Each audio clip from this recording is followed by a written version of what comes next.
जो केमिकल्स हमें एक ऐसी इल्यूजन में रखते हैं कि बहुत मज़ा हमें महसूस होता है, हालांकि वो सारा एक केमिकल्स का खेल होता है। असल में हमारी ज़िंदगी में नशा करने के बाद खुशियाँ कोई नहीं आती, आती हैं तो बता दें कि ऐसा हुआ हो कि किसी ने नशा किया हो और उसके बाद उसके रिश्ते नाते या उसका कारोबार या उसकी पढ़ाई या उसकी ज़िंदगी के और अहम एरियाज़ जगमगा उठे हों, यानी कोई वैल्यू ऐड हो गई हो, सो टू से। ऐसा तो नहीं होता ना। तो एक इल्यूजन ही है ना, जैसे एक केमिकल लेवल पर ब्रेन के अंदर खेला जाने वाला एक काम ही है ना।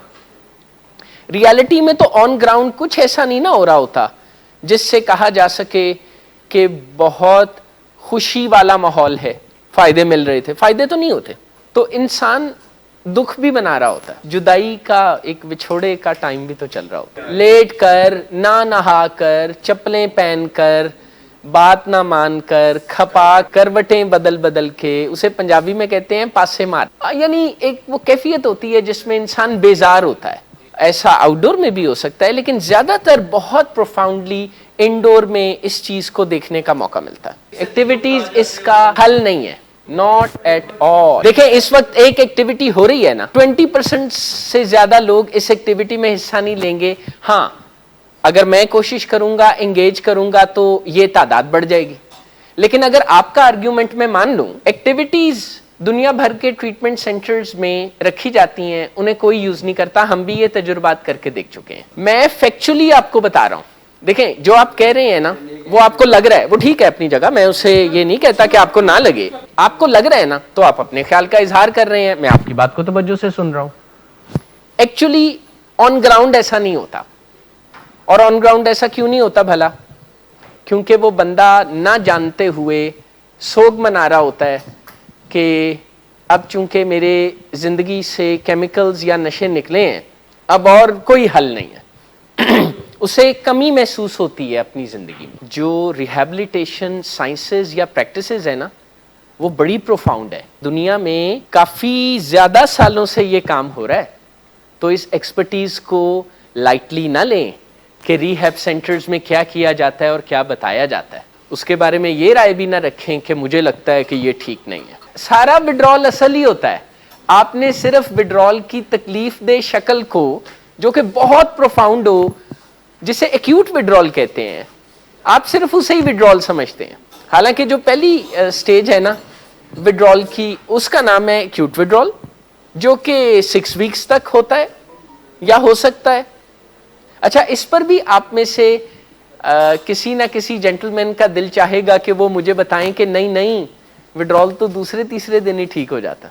लेकिन दुनिया भर में ना ट्रीटमेंट प्रोफेशनल्स और यानी कुछ लोग तो जैसे रोजा रख के उनका दिल चाहता है ना कि सो जाएं और फिर तब उठें जब अफ्तारी का टाइम हो, और अगर कुछ ज्यादा टाइम हो तो क्रिकेट खेल के या कुछ करके, खेल तमाशे करके गुजार लिया जाए।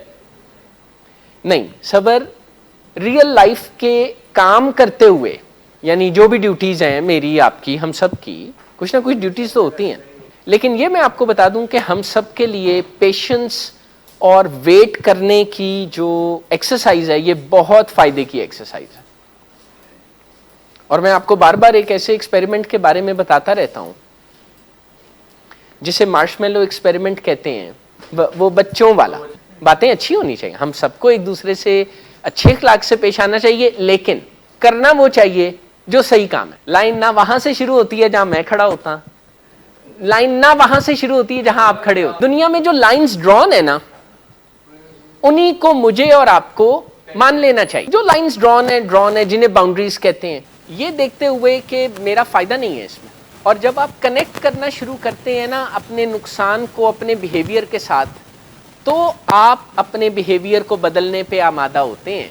इंटरवेंशन डेटा क्या होता है? उसमें आपका जो ड्रग रिलेटेड बिहेवियर होते हैं, आप उनको जब नुकसानात से कनेक्ट करके देखते हैं तो आप कहते हैं यार अच्छा, चरस से ये हो रहा था, आइस से ये हो रहा था। और फिर आपके दिल में पहली दफा ख्वाहिश पैदा होती है कि अच्छा, मैं सोचना शुरू करूं कि आइस छोड़ दूं। इससे पहले आप ऊपर ऊपर से दुनिया को खुश और राजी कर रहे होते हैं क्योंकि हम बाकी सेहतमंद इंसानों की तरह आपका भी दिल चाहता है कि दुनिया को राज़ी रखें, कि कोई भी रिकवरिंग एडिक्ट अपनी ड्रग एडिक्शन से निकलने और अपने बिहेवियर्स को चेंज करने पर पता कब राज़ी होता है? जब वो ये देख लेता है कि उसके बिहेवियर्स के नतीजे में तबाही हो गई है। इंटरवेंशन डेटा इसे ही कहते हैं ना यार, और क्या होता है इंटरवेंशन डेटा? जो हमारी रिलीजियस ऑब्लिगेशंस हैं, जो हमारे मजहबी फ़राइज़ हैं, वो अलहदा कर लें और उन पर अपनी हिम्मत के मुताबिक और अपनी ख्वाहिश के मुताबिक अमल करें। मैंने बहुत से मजहबी लोगों को आइस या कोकेन के बारे में जब वो इलाज से गुजरे तो उन्होंने मुझे ये बताया कि वो समझते थे कि नशा होता है जैसे हेरोइन है या वो जो सेंट्रल नर्वस सिस्टम डिप्रेसेंट्स हैं या शराब है, जो चीज़ अलर्ट कर दे वो तो नशा नहीं ना होगी। और उनकी दानिस्त में अलर्ट करने वाले नशे हलाल होते हैं। इंडोर में आने का एक फ़ायदा जो हम सब उठा सकते हैं कि वो ये है कि हम किसी सिस्टम से कंफॉर्म करना सीख लें, उसके साथ चलना, उसके मुताबिक चलना। वैसे हमारा घर भी एक सिस्टम होता है, हमारा दफ्तर भी एक सिस्टम होता है, अस्पताल भी किसी सिस्टम पर ही चलता है। लेकिन जो नशे की बीमारी है ना, इसमें बंदा कंफॉर्म नहीं करता। पेशेंट्स इंडोर में अप्रिशिएट करना कैसे सीखते हैं? क्योंकि हम और वो मिलके ऐसे हालात बना देते हैं कि एप्रिसिएशन का रास्ता हमवार हो जाए। मसलन मीटिंग फैमिली मेंबर्स के साथ सालिक भाई तब तक चलती है जब तक मीटिंग होती है। यूं ही झगड़ा स्टार्ट होने लगता है तो मीटिंग वाइंड अप कर दी जाती है। ठीक है, क्योंकि मीटिंग का मतलब तो मीटिंग होता है ना, झगड़ा तो नहीं ना होना चाहिए। We are not here to flex our muscles. वो जो साइकेट्रिक हेल्थ के खराब होने की में जो ग्रैंडियोसिटी होती है ना, वो भी इसका मुकाबला नहीं करता। आप हैरान होंगे कि नशे की बीमारी में कई मरतबा ऐसे सिम्टम्स होते हैं जो इंसैनिटी में या साइकोसिस में होने वाले सिम्टम से भी ज्यादा प्रोफाउंड होते हैं। Can you believe it?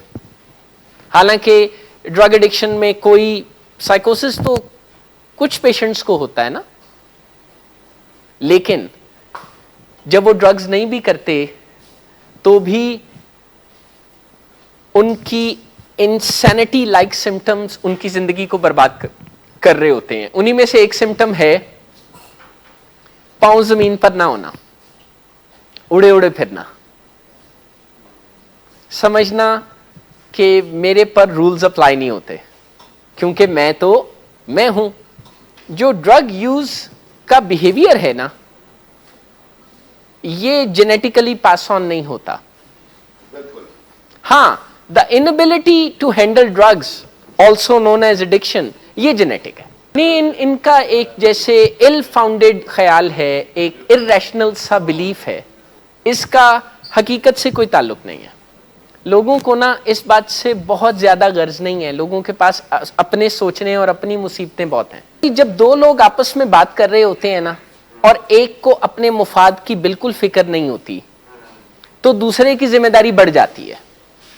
फिर दूसरा वैसे एक्ट नहीं कर सकता कि वो कहे कि ये लो रेजिग्नेशन और दूसरा कहे कि लाओ, ये नहीं हो सकता। डर से मुराद ये है कि हमें ये ख्याल होना चाहिए कि दूसरे लोग हमें देखेंगे या हमारे बारे में सोचेंगे तो क्या सोचेंगे? क्या वो ये सोचेंगे कि ये कोई समझदार आदमी है, या वो ये सोचेंगे कि ये कितना नादान है? इस हवाले से डर की कैफियत ठीक है। वैसे डर की बात को मैं इतना फेवर नहीं करता।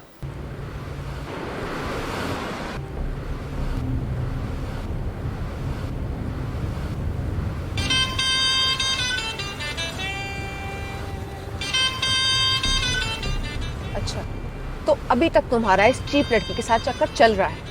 तुम कौन होती हो मुझे पूछने वाली? ओके, और तुम इन घटिया लड़कियों के साथ गुलछर्रे उड़ाते फिरो तो मैं चुप बैठूं?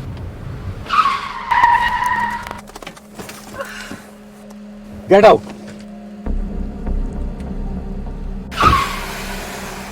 शराब नोशी की वजह किरदार की खराबी नहीं, मूड की खराबी है। शराब नोशी कभी भी नशे की बीमारी में बदल सकती है। नशे की बीमारी हर स्टेज पर काबिले इलाज है। मदद हासिल कीजिए, क्योंकि वो ऐसा नहीं करेगा। विलिंग वेज से मदद हासिल कीजिए, कहीं से भी मदद हासिल कीजिए, लेकिन फौरी मदद हासिल कीजिए। जिस मुआवजे के इंतजार में आपने बहुत देर कर दी, अब वो दस्तक दे रहा है। मदद हासिल कीजिए, मदद हासिल कीजिए, मदद हासिल कीजिए।